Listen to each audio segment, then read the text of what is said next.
Ketika penduduk kerajaan Babilonia mempunyai kepercayaan menyembah berhala, lahirlah seorang utusan Allah yang bernama Ibrahim. Beliau adalah putra dari Azar yang merupakan keturunan dari Nabi Nuh alaihi salam. Ayah Nabi Ibrahim adalah seorang pemahat patung yang cukup terkenal. Saat masih kecil, Nabi Ibrahim membantu menjual patung-patung buatan ayahnya. Karena sering berkeliling menjual patung, Nabi Ibrahim pun bertanya-tanya, "Wahai ayahku, apakah engkau percaya bahwa semua patung yang dibuat ini adalah Tuhan yang pantas?" Namun ayah Nabi Ibrahim tidak mau menjawab dan tetap terus membuat berhala. Kejadian ini terdapat dalam surat Al-An'am ayat 74. Kerajaan Babilonia pada saat itu dipimpin seorang raja yang bernama Namrud bin Kan'an. Pemerintahan yang dijalankannya adalah kekuasaan mutlak yang membuatnya menjadi raja yang kejam. Apapun yang diperintahkannya harus ditaati dan dilaksanakan tanpa ada pertimbangan dari siapapun.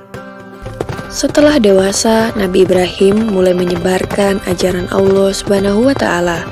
Pada suatu hari, semua penduduk merayakan sebuah tradisi tahunan dengan pergi keluar kota untuk berburu.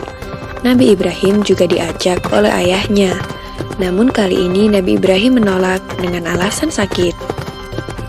Nabi Ibrahim kemudian pergi untuk menghancurkan patung-patung berhala yang berada di tempat ibadah dengan menggunakan sebuah kapak. Semua patung-patung berhala itu dihancurkan tanpa ada yang tersisa kecuali patung yang paling besar. Nabi Ibrahim lalu meletakkan kapaknya di depan patung tersebut. Ketika para penduduk kembali, mereka sangat terkejut melihat patung sesembahannya hancur berkeping-keping. Mereka akhirnya mencurigai seseorang yang tidak ikut dalam acara perayaan. Dipanggillah Nabi Ibrahim untuk diadili, yang disaksikan oleh seluruh penduduk Babilonia. Dalam keadaan ini, Nabi Ibrahim mulai berdakwah secara terang-terangan. Dalam pengadilan itu, terjadilah percakapan antara Nabi Ibrahim dan Raja Namrud. Diawali dengan Raja Namrud yang bertanya kepada Nabi Ibrahim, "Siapakah yang menghancurkan patung-patung ini?" Nabi Ibrahim pun menjawab, "Bukan aku, patung besar itulah yang menghancurkannya." Raja Namrud dengan geram kembali berkata, "Mana mungkin patung itu bisa bergerak dan memegang sebuah kapak? Sedangkan untuk berbicara saja dia tidak mampu." Disinilah kecerdikan Nabi Ibrahim dalam berdakwah. Dengan tegas beliau menjawab, "Jika engkau tahu bahwa patung itu tidak bisa bergerak, bahkan berbicara saja ia tidak mampu, mengapa kalian semua menyembahnya?" Dengan jawaban ini, maka terdiamlah seluruh masyarakat Babilonia termasuk Raja Namrud. Tetapi dengan kekuasaan mutlaknya, Raja Namrud dengan marah memerintahkan prajuritnya untuk membakar Nabi Ibrahim. Dalam keadaan yang demikian, Nabi Ibrahim tetap tenang dan memohon pertolongan kepada Allah Subhanahu wa Ta'ala. Sebuah tiang yang kuat didirikan sebagai tempat Nabi Ibrahim diikat dan dibakar. Setelah kayu sudah siap mengelilingi Nabi Ibrahim, disulutlah kayu itu dengan api atas perintah Raja Namrud. Api itu dengan cepat mulai membesar.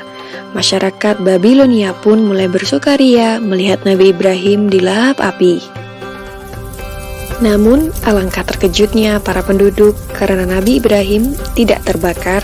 Beliau masih utuh sempurna tanpa adanya luka sedikit pun. Ternyata doa Nabi Ibrahim dikabulkan oleh Allah Subhanahu wa Ta'ala. Permohonan agar diselamatkan dari api yang besar dan menyala ada dalam Al-Quran Surat Al-Anbiya ayat 69.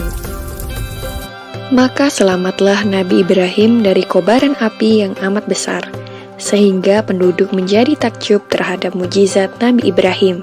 Mereka kemudian mulai mengikuti ajaran Nabi Ibrahim dan hanya menyembah Allah Subhanahu wa Ta'ala. Demikianlah kisah Nabi Ibrahim alaihissalam yang tidak luka sedikit pun meskipun dibakar api. Semoga kisah ini dapat mempertebal iman kita untuk percaya terhadap kebesaran Allah. Amin ya rabbal alamin.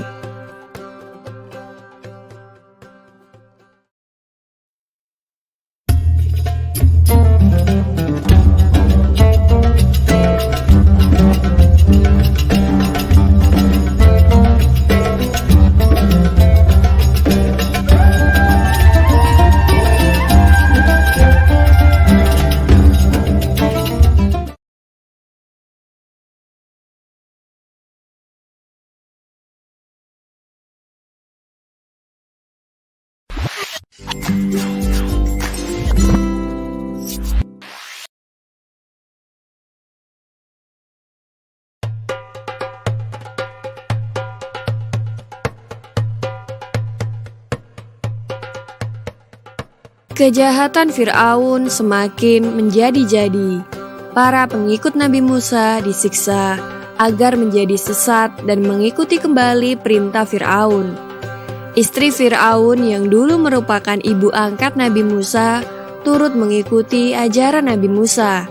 Dan ketika Fir'aun mengetahui hal tersebut, Fir'aun langsung menyiksa Asia, istrinya sendiri, hingga meninggal dunia. Nabi Musa kemudian berdoa agar Allah memberi azab kepada Fir'aun dan para pengikutnya. Dengan segera, negeri Mesir dilanda kemarau panjang, sehingga tanaman gandum milik kerajaan Fir'aun pun gagal panen.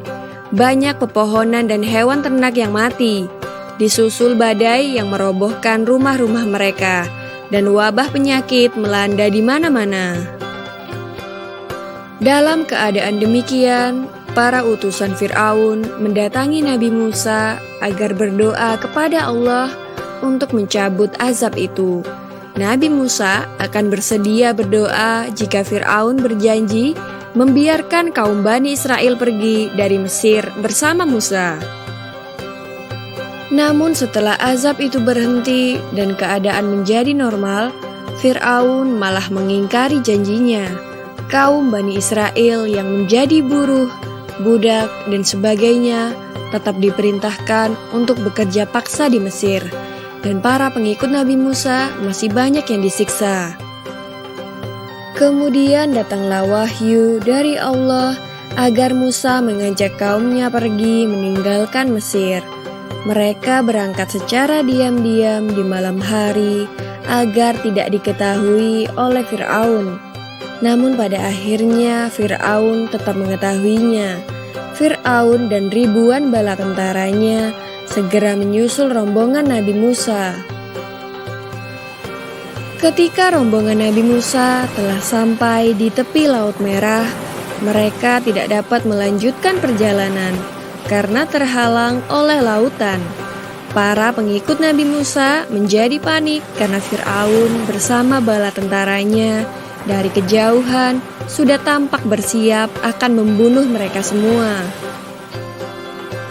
Jangan takut, Allah Subhanahu wa Ta'ala bersama kita, kata Nabi Musa sambil memukulkan tongkatnya ke laut.